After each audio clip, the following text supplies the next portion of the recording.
Civil services with Nilesh channel आपका स्वागत करता है। आज एक इम्पॉर्टेंट चैप्टर करेंगे, चैप्टर 17, और ये चैप्टर है food, public distribution and consumer affairs से related. And as we know, food is the basic entity और द एसेंशियल एंटिटी जो आपको जीने के लिए चाहिए। तो ये चैप्टर ऑटोमेटिकली यूपीएससी की नज़रों में इंपॉर्टेंट हो जाता है एंड इसलिए इस चैप्टर से आप सवाल एक्सपेक्ट कर सकते हैं यूपीएससी में। एक और बात, 2024 में कई सारे सवाल आए थे आपके इंडिया ईयर बुक से, 25 में भी कई सारे सवाल आए थे। तो 26 की प्रिपरेशन के लिए make sure that you don't ignore the India year book. अब करना कैसे है, या तो आप इंडिया ईयर बुक की ओरिजिनल बुक से कर लें, that is definitely the best. एक ओरिजिनल सोर्स तो हमेशा बेस्ट ही रहता है, लेकिन समस्या ये है कि 750 पन्ने हैं एंड उसमें हमें चूज करना पड़ेगा कि मोस्ट इंपॉर्टेंट टॉपिक कौन सा है एंड मोस्ट इंपॉर्टेंट टॉपिक कौन सा नहीं है, मतलब कौन सा इररिलेवेंट है। उस चीज़ की समस्या से बचने के लिए हमने प्रिपेयर की है ये समरी, और ये मैं वीडियो बना रहा हूँ इस समरी को एक्सप्लेन करते हुए। अगर आपको ये समरी चाहिए तो आपको ये यहाँ पे मिल जाएगी एंड या फिर आप इस नंबर पे कांटेक्ट भी कर सकते हैं। दूसरी बात, irrespective of whether you get this summary और not, I would highly recommend कि आप ये वीडियो जरूर देख लेना, क्योंकि बहुत सारी ऐसी इंफॉर्मेशन है जो आपको ना तो आपकी ओरिजिनल इंडिया ईयर बुक में मिलेगी, ना इस समरी में मिलेगी, जो आपको सिर्फ इस वीडियो में मिलेगी, जो मैं आपको अलग से एक्सप्लेन करते चल रहा हूँ, ताकि आपको ये टॉपिक समझ में आ सके, उसका कंटेक्स्ट समझ में आ सके एंड जरूरत पड़ने पे अगर यूपीएससी थोड़ा सा उसके बियॉन्ड जाके भी सवाल बनाता है तो आप उन सवाल को कर पाएँ। थोड़ा सा आगे बढ़ते हैं, अभी लास्ट टाइम है तो रिवीजन के लिए या तो आप अपने 31 साल के प्रीवियस ईयर क्वेश्चंस कर लीजिए, मेरी आपको यही सलाह रहेगी। और अगर आप नहीं कर पा रहे तो ये शॉर्ट नोट्स कर लेना, ये आपको काफ़ी ज़्यादा हेल्प करेगा। उसके अलावा हमारी ब्लैक बुक ज्योग्राफी वाली and environment and science and tech, ये आपको काफ़ी ज़्यादा हेल्प कर सकती है। अगेन, इंडिया ईयर बुक की ये जो समरी है that is only 178 page. Today we are going to do the chapter 17, food, public distribution and the consumer affairs. इससे पहले कि ये सारे चैप्टर्स हम ऑलरेडी कर चुके हैं, इतने चैप्टर्स हम ऑलरेडी फिनिश कर चुके हैं। तो आप में से जो भी बच्चा रेगुलर है उसने ज़्यादातर चैप्टर्स कर लिए हैं, सो कॉन्ग्रेचुलेशंस, आप इंडिया ईयर बुक आधे से ज़्यादा कर चुके हैं and you are at an advantage over the other students. अब जल्दी से बढ़ जाते हैं, इस चैप्टर पे पहुंचते हैं जो कि है आपका chapter number 17। So here it is, chapter number 17, food, public distribution and consumer affairs. अब देखो, इस मिनिस्ट्री का नाम भी बड़ा सोच समझ के रखा गया है, फूड जो हम खाते हैं, लेकिन द थिंग इज दैट जो भी हमारे कंट्री में फूड प्रोड्यूस हो रहा है उसे सबसे गरीब इंसान तक भी पहुंचाना है। So we need some system for the distribution of the food, so we have the public distribution. And definitely अगर आप एज ए कंज्यूमर अगर आप फूड कंज्यूम कर रहे हैं तो गवर्नमेंट या फिर जो भी इंसान आपके लिए वो प्रोवाइड कर रहा है उसकी भी कुछ जिम्मेदारी बन जाती है। तो you do have a consumer affairs वाला thing, so that is why this chapter is named as food, public distribution and consumer affairs. So accordingly we do have a ministry which is Ministry of Consumer Affairs, Food and Public Distribution. अब ये जो ministry है इसके दो departments हैं। We do have a department of food and public distribution, मतलब हमारे पास food है एंड हम उसे डिस्ट्रीब्यूट कर रहे हैं। And to safeguard the rights of the consumers we do have another department, so that दोनों अपनी अपनी जगह पे स्पेशलाइज्ड वे में वर्क कर सके। Coming to the department of consumer affairs, ये एक सेपरेट डिपार्टमेंट बना था in June 1997 to strengthen the consumer movement in India. इसकी कुछ रिस्पॉन्सिबिलिटीज़ हैं like internal trade, like the implementation of the essential commodities act. अब क्या है ये एसेंशियल कमोडिटीज एक्ट? ये गवर्नमेंट ऑफ इंडिया के द्वारा बनाया गया एक लॉ है जो इंश्योर करता है कि जो भी इंपॉर्टेंट गुड्स हैं, जिसे हम एसेंशियल आइटम्स भी कहते हैं, ये लोगों के पास अवेलेबल हो एट दी फेयर प्राइसेस और उसकी मार्केट में कोई शॉर्टेज ना हो। अब आपके एसेंशियल कमोडिटीज कौन कौन सोचने की कोशिश करना, जैसे कि आपके फूड ग्रेन्स हैं, जैसे कि आपका पल्सेज हैं, ये आप डेली लाइफ में कंज्यूम करते हो, शुगर है, ऑयल है, एडिबल ऑयल, फर्टिलाइजर है, पेट्रोलियम प्रोडक्ट्स हैं, ये आपके कुछ एसेंशियल कमोडिटीज बन जाती हैं। कुछ इसका सिंपल सा ऑब्जेक्टिव फिर क्या है कि भाई हम होल्डिंग और ब्लैक मार्केटिंग को प्रिवेंट कर सकें। अगर इसकी कमी होगी तो प्राइस राइज होगी, तो we should be able to control the price rise, we should be able to ensure that there is equal distribution of essential goods, we should be able to protect the consumers, और हम important items की supply भी maintain कर सके। तो government के पास इस act के अंतर्गत पावर आ जाती है कि that they can fix the price limits and वो प्रोडक्शन एंड सप्लाई को कंट्रोल कर सकते हैं, इलीगल होर्डिंग को स्टॉप कर सकते हैं। Hoarding is illegal storage basically, तो इलीगल स्टोरेज को स्टॉप कर सकते हैं and they can take the action against the traders जो आर्टिफिशियली शॉर्टेज क्रिएट करते हैं। तो सिंपल वर्ड्स में अगर बात करूं तो ये डेली यूज आइटम्स हैं, एसेंशियल कमोडिटीज एक्ट, जो सभी के पास अवेलेबल होने चाहिए, रीजनेबल प्राइस पे होने चाहिए, and it should prevent the unfair trade practices. So this is the responsibility of what? Department of Consumer Affairs. Then there is the implementation of prevention of black marketing and maintenance of supply of essential commodities act. There is the regulation of packaged commodities. There is training in the legal methodology. There is the promotion of consumer cooperatives. Then we do have a procurement policy.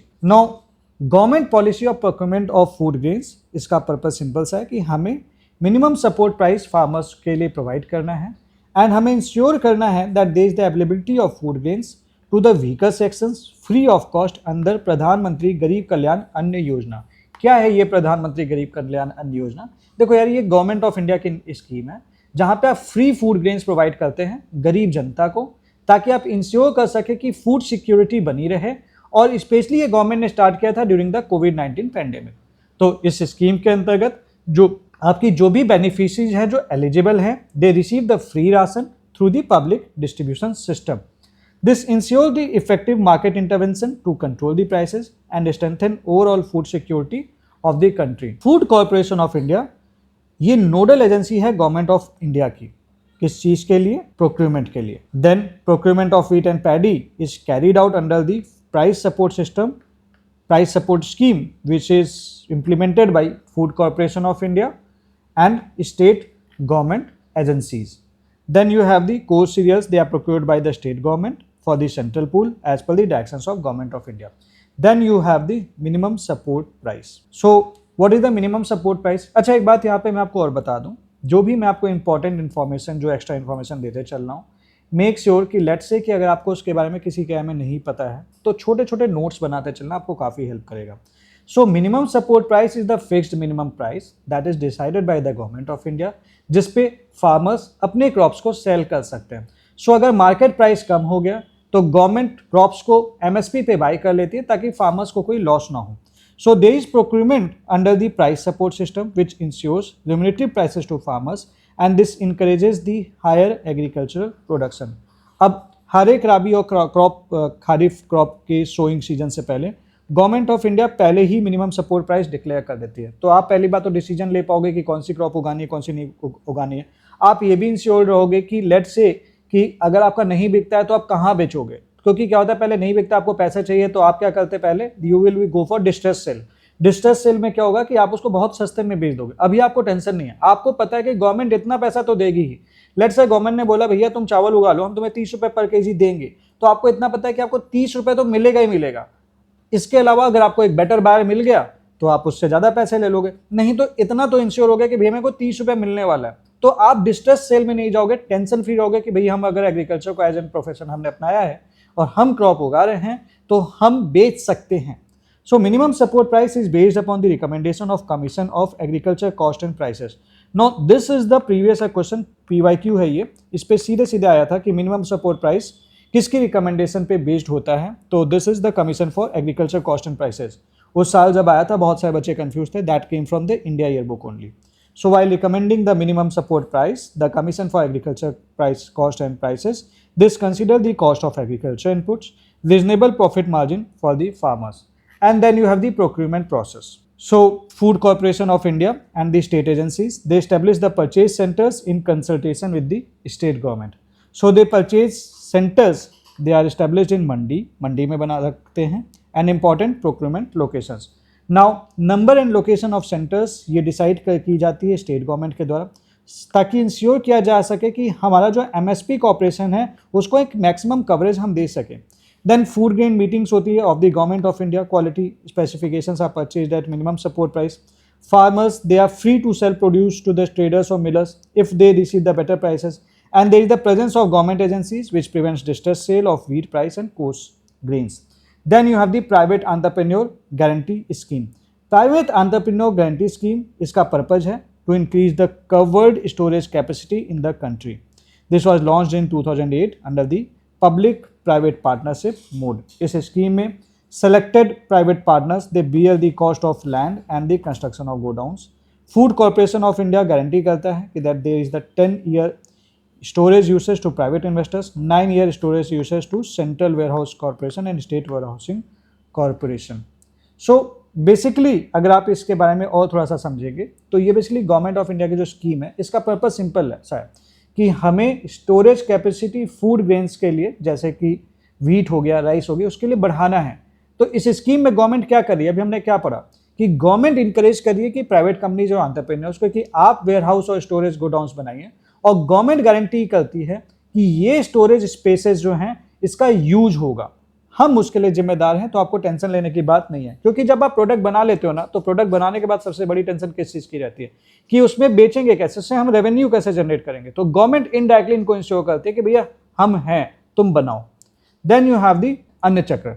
तो ये government of India का एक basically digital tool है, तो that is related to PDS. तो यहाँ पे क्या होता है that this is basically supply chain optimization platform, जहाँ पे जिसको डिजाइन किया गया है इंप्रूव करने के लिए कि ये जो आपके फूड ग्रेन्स हैं जैसे राइस हो गया, व्हीट हो गया, ये वेयर हाउस से राशन शॉप तक कैसे ट्रांसपोर्ट हो रहे हैं under the India's food security system. तो PDS supply chain optimization, this is Anna Chakra. अच्छा, यहाँ पे पता है क्या आएगा, टर्म सीधे आ जाएगा कि Anna Chakra is related to, the term Anna Chakra is related to. So this is an initiative to improve efficiency of food grain distribution. So ये एडवांस्ड एल्गोरिथम यूज करता है, ऑब्वियसली बात है, to optimize the transport routes for farmers to 4.37 lakh fair price shops. Now this is integrated with Freight Operation Information System of Railways, Unified Logistic Interface Platform and PM गति शक्ति platform.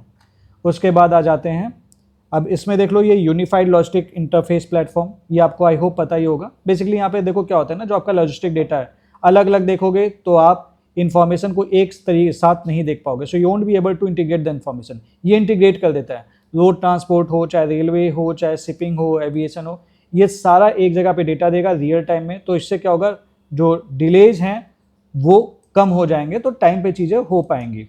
Then you have the depot Darpan. So depot Darpan digital depot monitoring, ये एक online platform है for monitoring food grains depot. So नाम से ही clear है, depot Darpan, depot का आईना।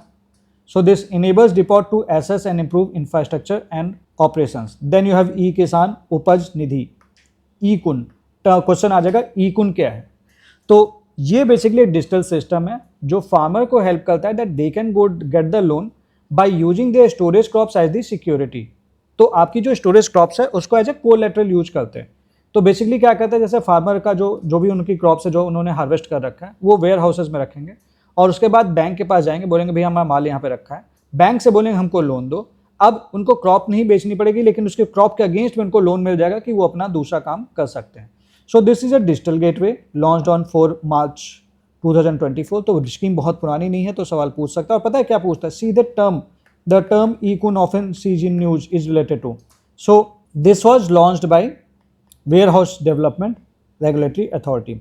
सो फार्मर एग्रीकल्चर प्रोड्यूस को safely WDRA registered warehouses में रख सकते हैं and post harvest loans bank से ले सकते हैं। तो this is post harvest loan, not the pre harvest loan, ये ध्यान रखना, सवाल बन जाएगा। So this was developed bye WDRA in collaboration with NABARD, department of financial services, department of food and public distribution. उसके बाद अगर हम आगे बढ़ें तो आ जाता है credit guarantee scheme for electronic negotiable warehouse receipt based place financing. नाम से ही ये चीज़ क्लियर है। तो this scheme provides a corpus for 10,000 crore for post harvest finance. Post harvest के बेसिस पे फाइनेंस मिलता है। Loan are provided against electronic negotiable warehouse receipt issued after depositing commodities in WDRA accredited warehouses. So scheme these act as the guarantee cover for loans and ensure remunerative prices to farmers, preventing distress sale. Bank are onboarded through National Guarantee Trustee Company Limited. फिर आते हैं food subsidy पे। So state को food grains मिलता है at subsidize rates under the national food security act and the other welfare schemes. So government reimburse करती है जो भी सब्सिडी है टू द FCI। अब सब्सिडी क्या होती है, मतलब इसका अगर कैलकुलेशन करना होता है तो this is the difference between economic cost of food grains and central issue price, जिस पे फूड ग्रेन्स सप्लाई किए जाते हैं स्टेट्स को। तो what is the central issue price? Central issue price वो प्राइस है जिस पे फूड ग्रेन्स स्टेट्स को दिए जाते हैं। देन डिसेंट्रलाइज प्रोक्योरमेंट स्कीम है आपके पास। इसमें क्या होता है, Subsidies provided directly to the states for food grains procured and distributed under National Food Security Act and other welfare schemes. Then you have benefit enlightenment under the National Food Security Act. So there is the provision for subsidized food grains to eligible households. Now the National Food Security Act, this covers 75% of the rural population, up to 50% of the urban population, and overall coverage is about 2/3 of the total population of the country. सो जो आपका national food security act है, I hope आप इसके बारे में बहुत अच्छे से जानते होंगे, क्योंकि अगर आप यूपीएससी की तैयारी करें उसके बारे में नहीं जानते हैं तब तो भैया भारी समस्या है। ध्यान रखना कि अच्छे से पढ़ लेना, क्योंकि इस पे तो सवाल कभी भी आ सकता है, पहले भी आ रखा है और आगे भी कभी भी आ सकता है। मतलब कुछ टॉपिक्स ना सदाबहार होते हैं, जैसे नरेगा, एमपी लेट्स, इस पर कभी भी सवाल बन सकता है। आपका ये ऑल टाइम तैयार होना चाहिए, और यूपीएससी के लिए नहीं सही, किसी भी स्टेट के लिए तैयारी करो इसको पता होना चाहिए। Similarly national food security act पता होना चाहिए। Eligible house they receive grains free of cost, तो पैसा नहीं लगेगा। Central government pays dealer margin per quintal for distribution of food grains, additional cost of distribution through electronic point of sale devices. Now इसमें दो category of beneficiaries होती हैं, दो तरीके के बेनिफिशरीज हैं। एक तो है आपके Antyodaya Anna Yojana household, they are the poorest of the poor household, तो इनको 35 kg फूड ग्रेन्स मिलेगा पर हाउस होल्ड पर मंथ। और दूसरे होते हैं आपके प्रायोरिटी हाउस होल्ड, इनको मिलेगा 5 kg फूड ग्रेन्स पर पर्सन पर मंथ। तो डिफरेंस क्या है, इनको 35 kg फूड ग्रेन्स मिलेगा पर हाउस होल्ड पर मंथ। तो अगर फैमिली में लेट से 10 लोग भी होंगे तो एक हाउस होल्ड को 35 kg ही मिलेगा, लेकिन यहाँ पे 5 kg फूड ग्रेन्स पर पर्सन पर मंथ। तो अगर यहाँ पे 100 लोग हैं तो इनको 500 kg मिल जाएगा। प्रायोरिटी हाउस होल्ड यही तो है, मतलब मीनिंग से तो यही बन रहा है, ठीक है। तो central government they provide assistance for the transportation of food grains up to designated depots in each state, UT, and delivery of food grains. Central government they pay the dealer margin per quintal for the distribution of food grains. Central government they pay an extra cost for the distribution of food grains by the EPOS. Then you have the cost of intra-state transportation and handling of food grains and fair price shop dealer margin. Now assistance is provided to states and UTs under the following components, like you have the intra-state movement and handling of food grains, fair price shop dealer basic margin, fair price shop dealers additional margin for distribution of food grains through electronic point of sale devices. Then you have the integrated food security scheme, आपके पास है प्रधानमंत्री गरीब कल्याण अन्न योजना। क्या है ये? Food security scheme है जिसमें free food grains दिए जाते हैं पुअर को एंड वल्नरेबल लोगों को। इसके अंतर्गत में जो आपके एलिजिबल फैमिलीज हैं उनको फ्री का राशन मिलेगा, फ्री वाला राशन, जिसमें राइस स्वीट होता है basically from the ration shops, so that no one sleeps hungry. और डिफिकल्ट टाइम पे ये बहुत इंपॉर्टेंट हो गया था, सच एज कोविड-19। और स्टार्ट भी इसीलिए हुआ था, 2020 में स्टार्ट हुआ था कोविड-19 पेंडेमिक के चलते, क्योंकि जो आपकी गरीब जनता थी, जो गरीब फैमिलीज थी, उनके पास जॉब लॉस हुआ, फाइनेंशियल प्रॉब्लम्स हुई। क्योंकि देखिए जिन अमीरों के पास तो पैसा होता है वो खरीद लेंगे, लेकिन गरीब जनता जो डेली कमा रही है, डेली खा रही है, वो कैसे जिएगी? तो ये उनके लिए बेसिकली बहुत इंपॉर्टेंट हो जाता था। So this ensure the food security for economically weaker section. So the scheme strengthens accessibility, affordability, and availability of entitled food grains for the poor. So this ensures effective and uniform implementation of National Food Security Act. The central government decided to provide free food grains to over 80 crore National Food Security Act beneficiaries. So this was initially implemented for 1 year from January 1, 2023 to December 31, 2023 under the प्रधानमंत्री गरीब कल्याण अन्न योजना। Next, सो इस scheme को extend किया गया 5 साल के लिए up to December 31, 2028 and total estimated cost is this borne by the government of India. Then you have the one nation one ration card. Now one nation one ration card ये implement की जाती है under the targeted public distribution system. इसका purpose simple सा है, that there should be nation wise portability of ration card for beneficiaries under the national food security act. Now this is technology driven initiative enabling access to entitled food grains everywhere, anywhere in the country. Now there are benefits of about 80 crore National Food Security Act beneficiaries, especially migrant beneficiaries. Beneficiaries को पूरा या partial food grain entitlement मिलता है किसी भी electronic point of sale से, enabled food fair price shop से across India. It uses existing ration card issued under the National Food Security Act with biometric Aadhaar authentication on the electronic point of sale devices.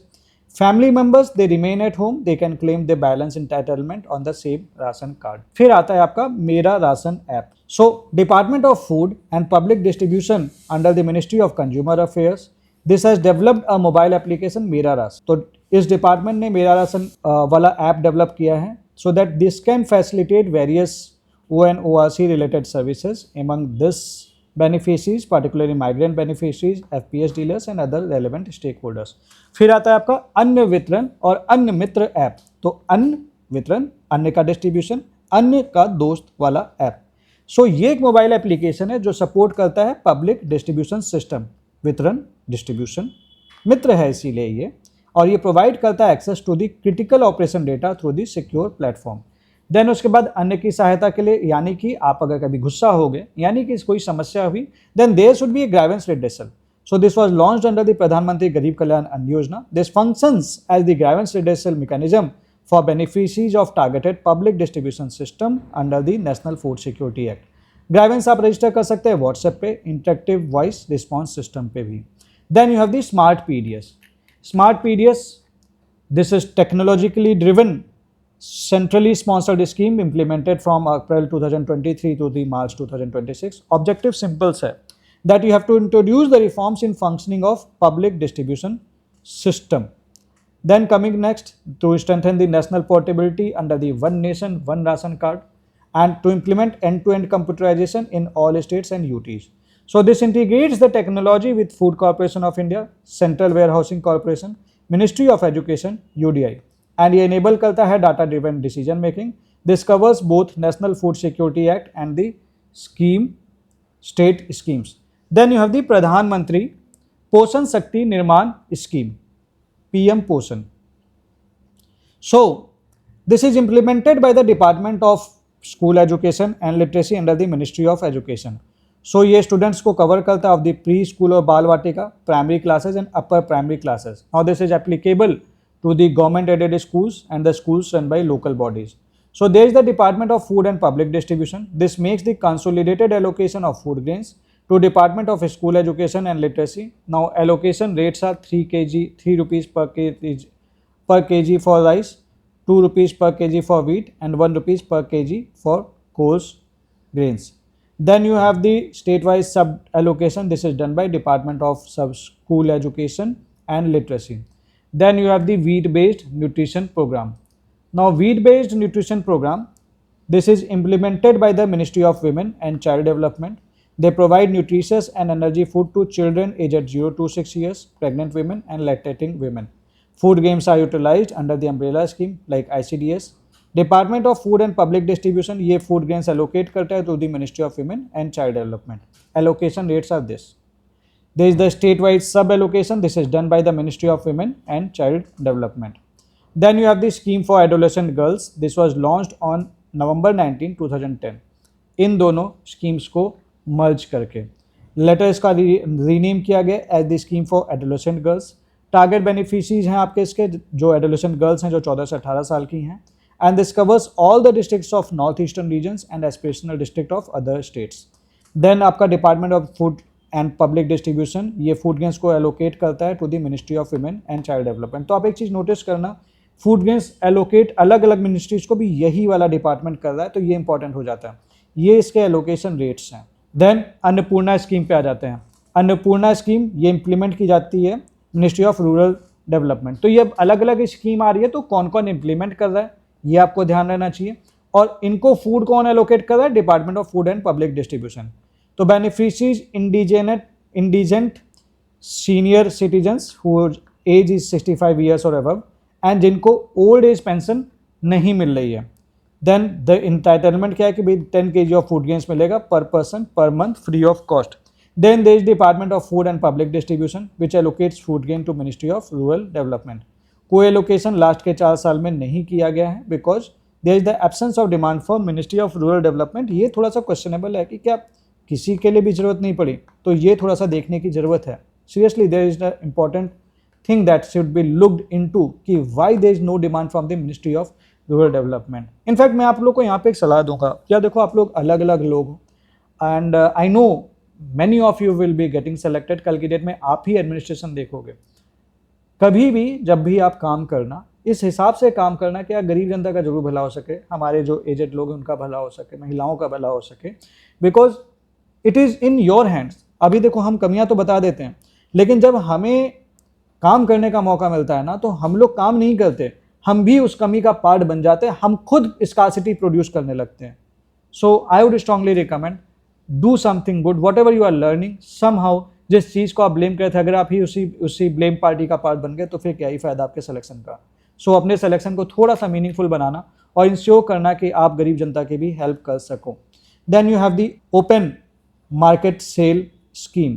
Now open market sale scheme में क्या होता है, like when the prices of the wheat और rice ये बहुत ज़्यादा हो जाता है, तो गवर्नमेंट एक्स्ट्रा गेन्स अपने स्टॉक से निकालती है और सेल करती है ट्रेडर्स को, कंपनीज को, स्टेट्स को, सो दैट प्राइसेस कम हो जाए एंड फूड अफोर्डेबल हो जाए।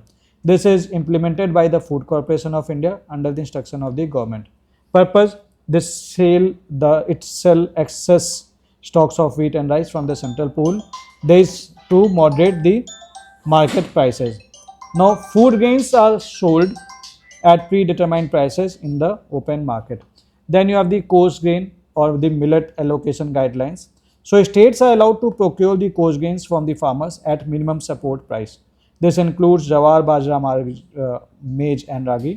And this procurement is subjected to the prior approval of the Government of India based upon the procurement plan prepared by states in consultation with the Food Corporation of India. तो entire quantity जो है आपकी distribute की जाती है under the targeted PDS and other welfare schemes. Sugar sector की थोड़ी सी बात कर लेते हैं। इंडिया सबसे बड़ा प्रोड्यूसर है और सबसे बड़ा कंज्यूमर है चीनी खाने में। चीनी बड़े खाते हैं अपन लोग, ठीक है, चीनी ज़्यादा खानी नहीं चाहिए, चाय में तो स्पेशली कम चीनी पीनी चाहिए। अब एक्सपोर्ट ऑफ शुगर के बारे में बात करते हैं। Sugar is the essential commodity. Essential क्यों डेली यूज करते हैं, इसकी sale, delivery, distribution, this was regulated under the essential commodities act. So under 1997 sugar export were carried out under the sugar export promotion act through the notified export agency. अब ये export agency कौन कौन सी हैं? These are the Indian sugar and the general industry export importing corporation limited, state trading corporation of India limited. 1997 में sugar export promotion act, this was repealed and sugar exports were D licensed.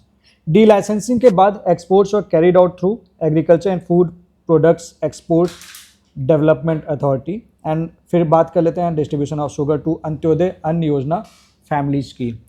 So to ensure the access of sugar as a source of dietary energy for the poorest household, this is about this. मैंने अभी आपसे अंत्योदय अन्न योजना के बारे में थोड़ी सी बात की थी।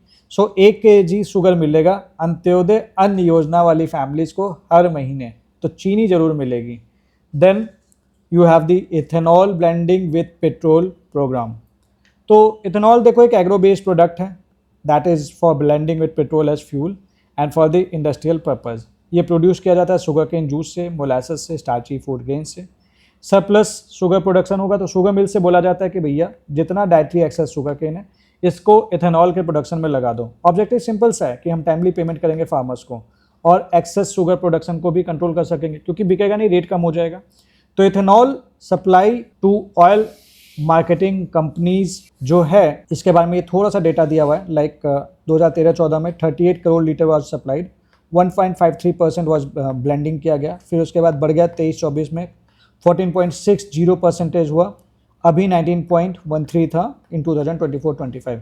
सो गवर्नमेंट प्रमोट करती है ethanol production through the ethanol interest subvention scheme. अब इसके लिए एलिजिबिलिटी क्या है? सिंपल सा है, जो शुगर मिल और डिस्टिलरीज हैं जो एटलीस्ट 75% अपना जो भी प्रोडक्शन है इथेनॉल बनाते हैं, then they give it to the oil marketing companies for the ethanol for blending with the petrol program. ठीक है, तो interest subvention this is 6% per annum और 50% of the interest charge by bank which ever is lower. तो government ethanol production को encourage करती है for the मेज and the damaged food grains. Benefit simple सा है, क्लीन एनवायरनमेंट होगा, climate change impact को हम कम कर सकेंगे, एनर्जी सेल्फ रिलायंस इन एनर्जी सेक्टर हम ला सकेंगे। अब एडिबल ऑयल्स जो हैं आपके, इनके लिए मेजर सोर्स क्या है? Like you have the palm oil, लगभग 59% जो टोटल इम्पोर्ट है, दैट इज़ बेसिकली 59% इसका जो रिक्वायरमेंट है that is imported, and this is mainly important from Indonesia and Malaysia. Soybean oil, 23% हम इसे इंपोर्ट करते हैं और this is mainly important from Argentina and Brazil. Sunflower oil 17% हम इंपोर्ट करते हैं, ये आता है यूक्रेन, रशिया और अर्जेंटीना से। उसके बाद आता है rice fortification program, that is rice fortification initiative. तो राइस फोर्टिफिकेशन का मतलब ये होता है that we add important nutrients जैसे कि विटामिन मिनरल्स राइस को, सो दैट ये ज़्यादा हेल्दी हो जाता है और माल न्यूट्रिशन को प्रिवेंट करता है। जैसे आप क्या क्या ऐड करते हो उसमें, like you add iron, you add the folic acid, you add the vitamin B12, so these are mixed with the rice so that लोगों को better nutrition मिल सके even from their daily food। अब क्यों जरूरी है, क्योंकि बहुत लोग सफ़र करते हैं from like anaemia, immunity weak है, बच्चों की ग्रोथ अच्छी नहीं हो रही, एसेंशियल आइटम्स में लैक कर रहे हैं। सो राइस चूँकि डेली खाया जाता है तो न्यूट्रिएंट्स अगर हम इसमें ऐड करेंगे तो हमारी हेल्थ बेटर होगी। आयरन से जैसे आपका एनीमिया बचेगा, फॉलिक एसिड से ब्लड फॉर्मेशन होगा, B12 से आपके नर्व्स एंड ब्रेन्स के लिए अच्छा होता है। तो गवर्नमेंट ऑफ इंडिया सप्लाई करती है fortified rice under the targeted PDS other welfare schemes and for the all states and union territories. Objective simple है, to ensure uniform nutritional impact among the target population. Then fortified rice is enriched with essential micronutrients, जो मैंने आपसे बताया। Standard set किया जाता है FSSAI के द्वारा।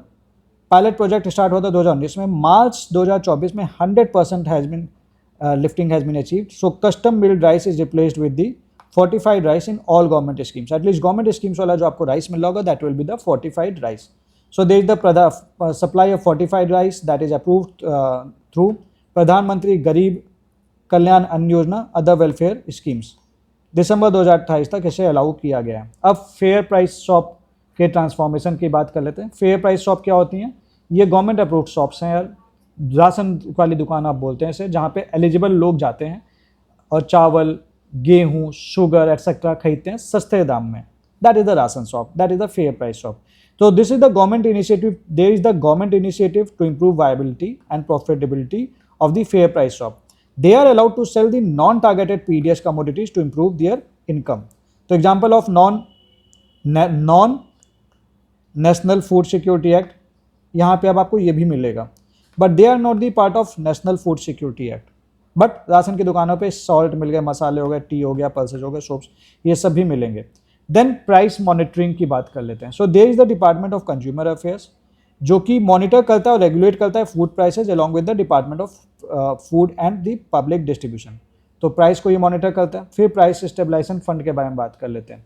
ये गवर्नमेंट फंड है जो यूज करता है, like let's say there is the sudden increase in the prices of essential food items, तो ये उसको कंट्रोल करता है। That is why this is price stabilization.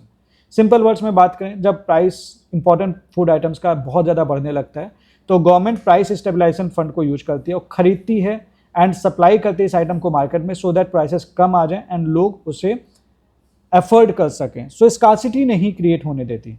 So this was established in 2014-15 for the initial corpus of 500 crore. Objective simple है, inflation control करना है in agri horticulture commodities such as onion, potato, pulses. Import can be undertaken to maintain the buffer stock. Price stabilization fund, this is merged with the प्रधानमंत्री अन्नदाता आय संरक्षण अभियान। फिर उसके बाद है भारत दाल इनिशिएटिव, मतलब पल्सेस खाने का हमें। So this is using the chana stock, dal form and whole form from the price stabilization fund. This is expanded to include the Bharat Moong Dal and Masoor Dal. तो क्या क्या आता है? चना, भारत मूंग दाल एंड मसूर दाल। ई जागृति पोर्टल क्या है? ये डिजिटल प्लेटफॉर्म है कंज्यूमर ग्राइवेंस रिड्रेसल के लिए। Then you have the national consumer helpline. Now the national consumer helpline ये एक प्री लिटिगेशन प्लेटफॉर्म है, ठीक है, लिटिगेशन के बाद नहीं, प्री लिटिगेशन प्लेटफॉर्म है for resolving the consumer grievances in India. So ये एक अल्टरनेटिव डिस्प्यूट रिजोल्यूशन मैकेनिज्म है as traditional litigation involves procedure delay, high cost. So ये इनिशिएटिव है डिपार्टमेंट ऑफ कंज्यूमर अफेयर्स का। So the grievance are submitted through integrated grievance redressal mechanism portal using WhatsApp, SMS etcetera. Then you have, अगर हम इसमें थोड़ा सा आगे बढ़ें तो वर्किंग आवर्स का इतना ज़रूरत नहीं है जानने के लिए, आगे बढ़ जाते हैं। देन देयर इन जनरल बातें हैं, इसमें इतना नहीं पूछेगा। फिर कन्वर्जेंस पार्टीज, कौन कौन से सेक्टर्स कवर्ड हैं वो देख लो और ये देख लो। Companies voluntary join program to resolve disputes at pre litigation stage. It covers the sectors such as e commerce, banking, general insurance, life insurance, national banking, finance companies, travel and tourism, food, consumer durables, electronics, broadband and internet, direct selling, retail, digital payment, agency services. Then you have the consumer welfare fund. Consumer welfare fund पे आ जाते हैं।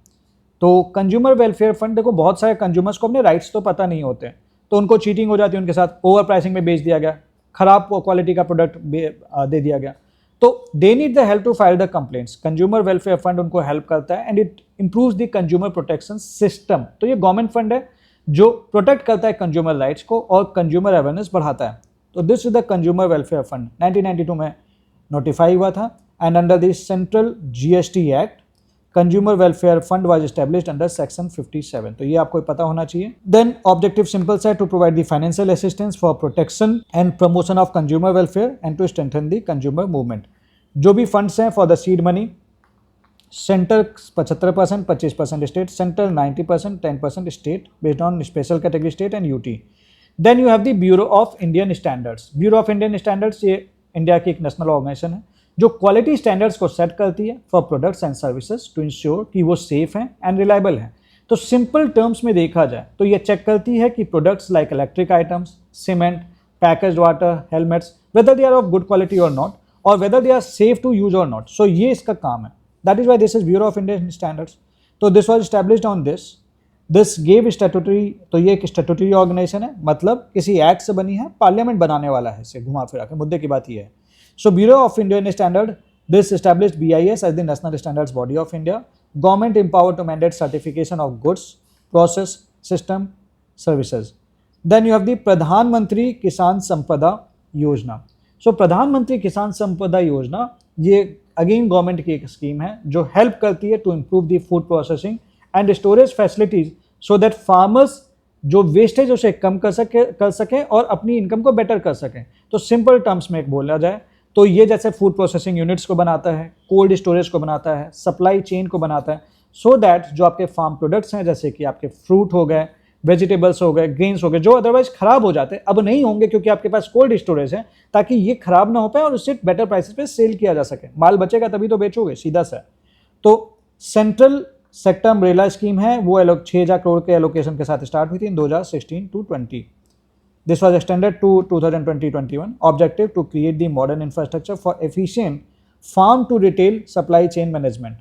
तो इससे distress cell भी बचती है कहीं ना कहीं। अब देखो फार्मर के पास प्रोडक्ट आया, उगाया उसने, अब उसको पता है कि भैया नहीं बिकेगा तो दिक्कत हो जाएगी, तो वो जाके मिडिल मैन को बेच दिया, बहुत सस्ते में बेच दिया, फार्मर का कोई ज़्यादा फायदा हुआ नहीं, तो गरीब का गरीब रह गया, अब नहीं होगा। So this provides mostly the credit link grant in aid based upon the project type and location. Restructured during the 15th Finance Commission. No new project was approved under the mega food park creation of backward and forward linkage, human resource and institution skill development. Then you have the Operation Greens were expanded from 3 crops to 22 perishable crops from 2021-22. अब ये Operation Greens आ गया तो आपको ये भी पता होना चाहिए, I hope you would be knowing क्या होता है Operation Greens। ऑपरेशन ग्रीन एक गवर्नमेंट स्कीम है जो कि प्राइस फ्लक्चुएशंस वेजिटेबल्स की कंट्रोल करती है और इंश्योर करती है कि फार्मर को फेयर प्राइसेस मिल सकें और कंज्यूमर को वेजिटेबल्स मिल सकें अफोर्डेबल रेट्स पे। तो ये बेसिकली हेल्प करता है to keep the prices of important vegetables stable, ताकि फार्मर्स को सफ़र ना करना पड़े जब दाम घटे और कंज्यूमर को सफ़र ना करना पड़े जब दाम बढ़े। तो इनिशियली इसका जो फोकस था that was on the top. What is top vegetable? Tomato, onion and potato. ये जो आपको पता है सबसे ज़्यादा खाया जाता है, टमाटर, प्याज और आलू ही तो खाते हैं हम लोग, और खाते क्या हैं। सो इस स्कीम को एक्सपेंड किया गया बाद में to include the other fruits and vegetables as well. Then we have the Pradhan Mantri formulation of micro food processing enterprise scheme. So this is the central sponsored scheme under the Atmanirbhar Bharat Abhiyan. इससे implement किया गया with the outlay of 10,000 crore. Objective is financial, technical and business support for upgrading micro food processing and enterprise. Target support 2 lakh micro food processing units through the credit linked subsidy. Then you have the PLI scheme. PLI scheme मैंने आपको बता रखी है, food processing के case में भी है।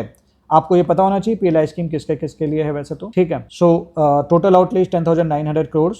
Simple सा है, to create the global food manufacturing champions, promote Indian food brands etcetera. Then you have the special food processing fund. ये 2,000 करोड़ का है, नाबार्ड ने स्टैब्लिश किया हुआ है और ऑब्जेक्टिव क्या है कि हमें अफोर्डेबल क्रेडिट प्रोवाइड करना है डेजिग्नेटेड फूड पार्क्स को और फूड प्रोसेसिंग यूनिट्स को जो कि इस पार्क में लोकेटेड हैं। तो फूड प्रोसेसिंग फंड किसने के द्वारा स्टैब्लिश हुआ है? नाबार्ड के द्वारा, नवंबर 2014 में। फिर आता है वर्ल्ड फूड इंडिया। ये इंपॉर्टेंट है, ये ऑर्गेनाइज किया जाता है, world food India is organise by ministry of food processing industries and ये फ्लैगशिप इवेंट है that is aimed at positioning India as a global food hub. International partnership, innovation वगैरह यहाँ पे दिखाया जाता है। 4th एडिशन न्यू दिल्ली में हुआ था। सो that's it for this chapter. इस चैप्टर में बहुत सा इंपॉर्टेंट चीज़ें थी जो मैंने आपको बताई थी, आई होप आपने नोट कर ली होगी। चैप्टर 17 खत्म हो गया है। मिलते हैं अब आपसे अगले वीडियो में, विच इज़ प्लानिंग। प्लानिंग वाला चैप्टर इंपॉर्टेंट है, तो इसमें जो जो इंपॉर्टेंट है और कुछ ऐसी इन्फॉर्मेशन भी है जो आपके इंडिया ईयर बुक में प्रॉपर्ली नहीं दी रखी है, तो मैंने इसमें इंक्लूड कर रखा है, जैसे कि कौन से मॉडल पे कौन सा प्लान बेस्ड है, उसमें क्या बेसिक चीज़ें जिस पे सवाल बनते हैं और आ रखे हैं। So make sure that you must watch the next video also which will be upcoming soon. All the best till then. करते रहिए प्रीलिम्स की तैयारी और प्रीलिम्स को क्वालिफाई करने के हिसाब से करते रहिए। इस टाइम पे एक चीज़ और मेरी बात ध्यान रखना कि बहुत एक्सेस पढ़ने की जगह, मुझे पता है हमें से ज़्यादातर बच्चे बहुत परेशान हो रहे होंगे। अभी क्या है ना कि अगर आप सारे सब्जेक्ट्स एक साथ उठा लोगे, सोचोगे कि कैसे पढ़े कैसे ना पढ़े, जो मेजर सब्जेक्ट्स हैं पहले उसे रिवाइज कर लो और एक एक करके प्रायोरिटी वाइज डिसाइड कर लो। प्रायोरिटी वाले सब्जेक्ट्स कवर करो, उसके बाद चीज़ें करते चले जाओ। लाइक पॉलिटी पहले कर लो, इकोनॉमी पहले कर लो, अपना ज्योग्राफी पहले कर लो, साइंस एंड टेक कर लो, उसके बाद फिर आप दूसरे सब्जेक्ट्स उठाओ और फिर उससे करो। So that's it as of now. मिलते हैं आपसे अगली वीडियो में। All the best.